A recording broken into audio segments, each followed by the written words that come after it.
Hello, Flames Nation, and welcome to another installment of Tuesdays with Trevor. Today, I am joined by a very special guest, Miss Amelia Johnson. Mel, welcome. Thank you. Happy to be here. Tell us where you're from and about your family. Yeah, I'm from a small town called Roseau, Minnesota. It's 10 miles from Canada, so really cold up there in like the northwest corner of the state. I'm really far from home, but I grew up in a culture that's very Norwegian. My family, if you talk to them, you'd think they have the heaviest Minnesotan accent ever. I feel like since being here, I've adapted a little bit with how I talk, but I grew up with two siblings. We're all very close in age, and we're all in college. My older brother, his name's Ethan, he is in law school right now, and then my younger sister also plays volleyball in North Dakota. So you probably do some ice fishing. Definitely, lots of ice fishing, hunting, snowmobiling, the whole works. Definitely grew up a lot in the outdoors, so. Love it. What brought you to Liberty? Why'd you come to Liberty? So I always like to tell people that it's truly a story of God closing the door on me and forcing me into a posture of surrender, and then opening the one to come to Liberty. So it's definitely been orchestrated by Him. What I really love about Liberty is it truly is a Christian school. It's where it's very Christ-centered in every aspect, and since being here, I've grown tremendously spiritually. And volleyball-wise, I transferred here, and so I came from a program that was really high pressure in regards to performance, and it was really hard not to put your identity in volleyball. And my relationship with my previous coach was a lot more transactional, and so coming here, it was just really cool to experience a culture there was more value on relationships, and my relationship with you is just very much more to develop me as a person, more than just a volleyball player. So. Amen. What's your favorite Bible verse and why? So my favorite Bible verse is Galatians 2:20.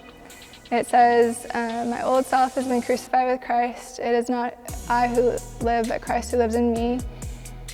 So I live in this earthly body, trusting in Jesus Christ, who loves me and gave his life up for me." And that's just a reminder to surrender every single day, that my life isn't about me. It's truly about living for Christ and giving him all my desires, all my wants, and letting him come into every aspect of my life. God's not a being that can just be put in a box and brushed off to the side, but instead he wants to be in every single part. And so just waking up every day and just palms up, laid it out on the floor, active surrender to the Lord. That's a good, I like that verse. What book has made the biggest impact on your life and why? So over quarantine, I read the book called Get Out of Your Head. It's written by Jenny Allen.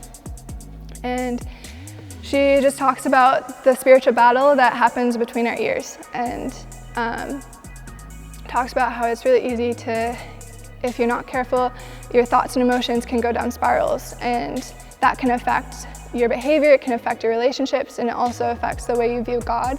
And the Bible talks a lot just about being transformed by the renewal of your mind and captivating your thoughts to Christ. And before I started this book, I believed the lie that I was a victim to my thoughts, that they just kind of pop in my head and I have no control over them. But that's not true at all. We do have authority through Christ, and so Jenny Allen touches on the different enemies of our minds, whether it's shame, fear, noise, and we can fight those enemies with spiritual weapons such as humility and stillness and community.